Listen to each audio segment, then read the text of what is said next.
Hello, it is your girl Timmesha Shockley here, and welcome back to my channel where I strive to teach, aspire, and shift. So for today's video, I'm sure you can tell by the title, it sounds a little weird, sounds a little off, but I think that it is one that is so crucial, so important to talk about.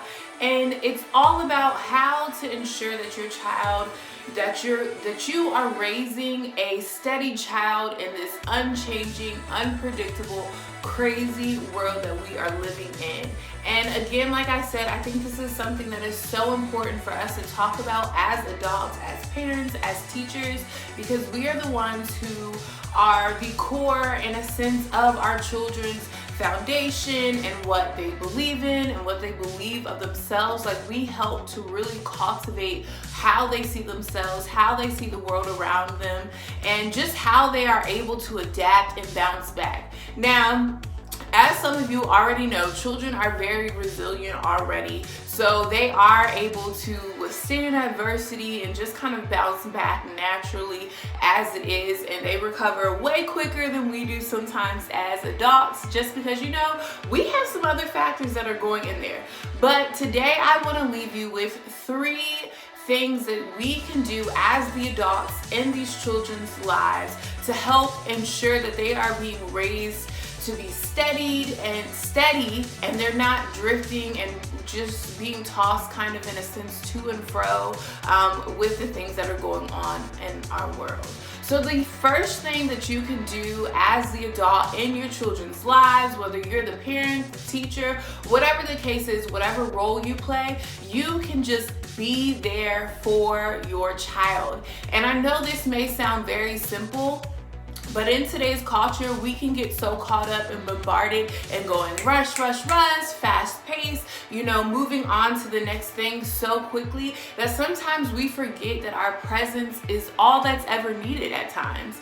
And, you know, we can get so caught up in being on our cell phones, being on our computer, our electronics, and even plugging them in our children's faces that we miss moments, we miss opportunities when they are just yearning for our attention and they're yearning for our presence. So I think that it's so important that no matter what the age of your child is, that you are ensuring that you are taking time from your day, you're taking time to just have those check-ins, just have those moments when there aren't any electronics involved, where it is just literally the two of you sitting, whether it's doing an activity together or talking or whatever the case is. But it is so important that we let our children know that we are going to be there for them.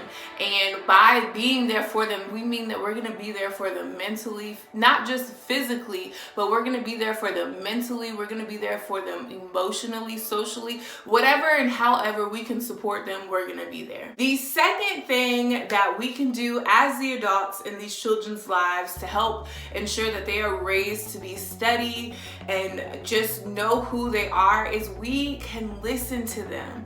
I think that it's so important that we take the time to listen to our children, you know, no matter how insignificant or small, whatever it is that they may be trying to tell us is. I think that it's so important that we take the time to make sure that they know their voice is important, their voice is heard.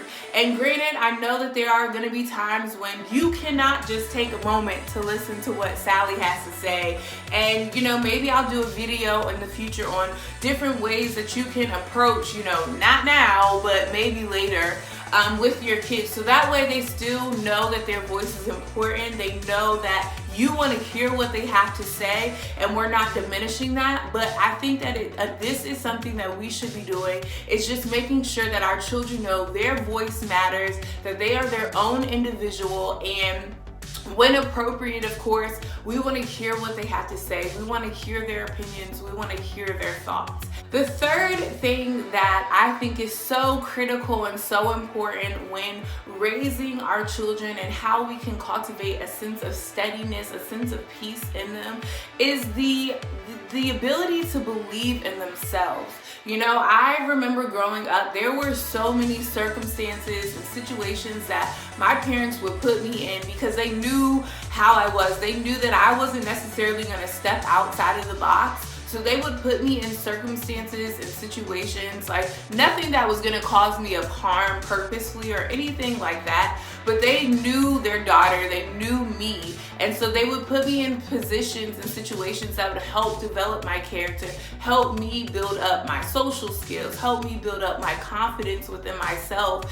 And that is something that I want to encourage all of us to do. You know, we may have a child who's meek or timid, and that is not a bad thing, but we also want to make sure that we're not catering to that inward desire, but we're also pushing them to not only step outside of their box and try new things, be adventurous, know that it's okay to fall. We're gonna help you back up, or just get back up anyway. But we also want to make sure that we are pushing them to believe in themselves and know that that is building character within them, because as adults, we all know life is going to happen. There are going to be things in our lives that happens that we aren't ready for. You know, who was ready for what happened last year? None of us, right? But I think it's so important that we teach our kids to believe in themselves, and we put them in safe spaces, safe areas that they're going to be challenged in some of these ways. And like I said again, that's going to help develop that character in them. That's going to help them develop, you know, positive self-talk. And that's a great way for us to encourage that within them. So again, the 3 things that we can do to help raise and cultivate steady kids in this crazy, trying world is we can be there for them, both present physically, mentally, emotionally, spiritually, socially, in all aspects. The next thing that we can do is be willing to listen. So even for your teenagers, you know, they have their moments. Again, this is within a parameter and not just letting them be all willy-nilly, right? But within a parameter, and you want to make sure that they feel heard, they know that their voice matters. And the last and third thing that you want to do is you want to make sure that you're raising your child to believe in themselves. Put them in situations that's going to help cultivate their character, that's going to help challenge their self-talk. And remember that this is just something that we must understand, that as adults in these children's lives, this is our role, this is our job, because we have to realize we're raising the next generation. So we want to ensure that we are instilling in them things that are, you know, not only going to help them respect us as the adults in their lives, or, you know, just that leadership role, but we also want to make sure that we are preparing them for the future, right? I hope that you guys enjoyed these 3 tips. I look forward to seeing you in my next video. Be sure that you are subscribed, you are liking this video. Feel free to leave a comment down below, and always share this video, because if you need it, I'm sure that a friend of a friend could use it too. All right, y'all. See you in my next one. Take care. Bye-bye.